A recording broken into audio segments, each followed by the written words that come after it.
dilantik, maka di latu halat itu akan terjadi korban. Malah bisa jadi pembunuhan karena kami berusaha dengan yang jalur hukum, tapi mereka keluar dari jalur hukum. Mereka bertindak menurut mereka.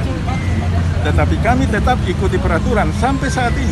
Kami datang ini dalam keadaan yang kami lihat sudah darurat sekali karena hari Jumat tanggal 10 itu kami punya calon yang lawan ini akan dilantik.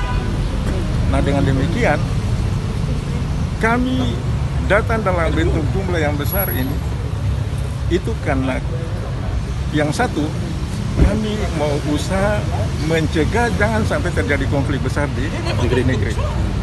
Itu intinya. Mengapa? Karena mantan wali kota sudah punya keputusan waktu rapat besar di Marina bahwa Mata Rumah mempunyai hak untuk menentukan satu calon terang. Tapi si Audi ini memang dia berasal dari Mata Rumah, tapi dia tidak diizinkan untuk naik ke periode 2. Lalu dia ambil jalan pintas untuk bertemu dengan badan sendiri dan pejabat untuk dukung dia. Dia tinggalkan Mata Rumah. Padahal itu penyelewengan besar karena Mata Rumah punya hak.